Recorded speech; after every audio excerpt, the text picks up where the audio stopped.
नमस्कार। चलिए आज उस अदृश्य शक्ति की कहानी जानते हैं जो हमारे चारों ओर है, हमारी दुनिया को रोशन करती है और हमारी जिंदगी को चलाती है।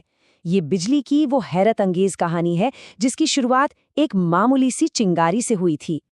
जरा सोचिए, एक ऐसी रहस्यमयी ना दिखने वाली ताकत जिसे हजारों साल पहले हमारे पूर्वजों ने पहली बार महसूस किया। उन्होंने इसे देखा पर समझ नहीं पाए। उनके लिए तो ये शायद कोई जादू था या फिर किसी देवता की शक्ति। आखिर ये था क्या?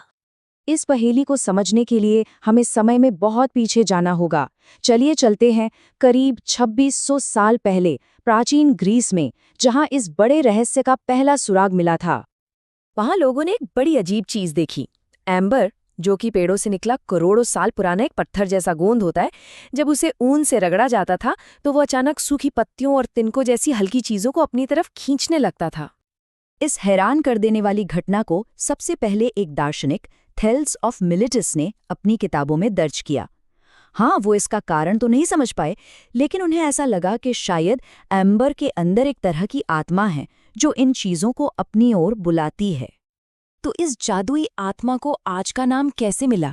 चलिए देखते हैं कि कैसे एक पुराने पत्थर के नाम पर दुनिया की सबसे बड़ी ताकतों में से एक का नाम रखा गया। ये बहुत ही दिलचस्प है। ग्रीक भाषा में एम्बर को इलेक्ट्रॉन कहते थे और फिर सदियों बाद इसी शब्द से हमारा आज का शब्द इलेक्ट्रिसिटी बना। तो अगली बार जब कोई बिजली शब्द बोले तो याद रखिएगा कि इसकी जड़ें करोड़ों साल पुराने पेड़ के गोंद से जुड़ी हैं। लेकिन इस रहस्य पर से पर्दा उठने में बहुत बहुत लंबा समय लगा। थेल्स के देखने और अगली बड़ी खोज के बीच लगभग 2200 साल गुजर गए। सोचिए ये कितना लंबा वक्त था। और फिर साल 1600 में कहानी में एंट्री होती है डॉक्टर विलियम गिलबर्ट की। वो महारानी एलिजाबेथ प्रथम के निजी डॉक्टर थे और उन्होंने ठान लिया कि वो इस प्राचीन रहस्य की गुत्थी को सुलझा कर रहेंगे। देखिए, गिलबर्ट ने सिर्फ सोचने विचारने से आगे बढ़कर काम किया।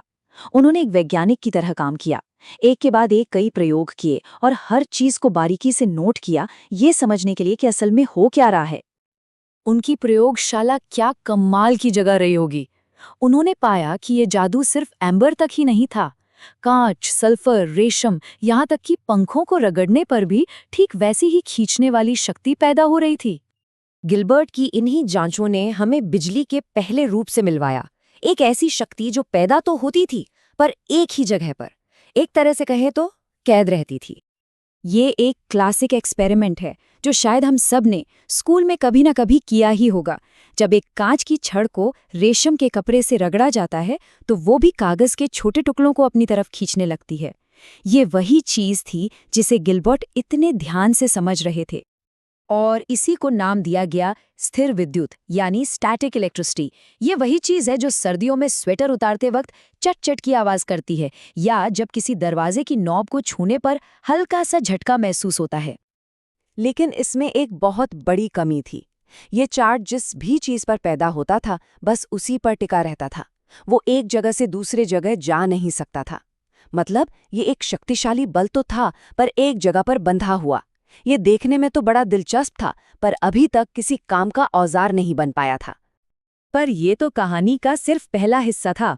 असली क्रांति तो तब आई जब वैज्ञानिकों ने इस शक्ति को चलाना सीख लिया और तब खोज हुई बिजली के दूसरे और कहीं ज्यादा शक्तिशाली रूप की। अच्छा, इन दोनों में फर्क ऐसे समझ सकते हैं। स्टैटिक इलेक्ट्रिसिटी एक शांत तालाब की तरह है जिसमें शक्ति तो है पर वो एक ही जगह रुकी हुई है। और जो दूसरी बिजली है यानी करंट इलेक्ट्रिसिटी, वो एक बहती हुई नदी की तरह है जिसमें शक्ति भी है और गति भी।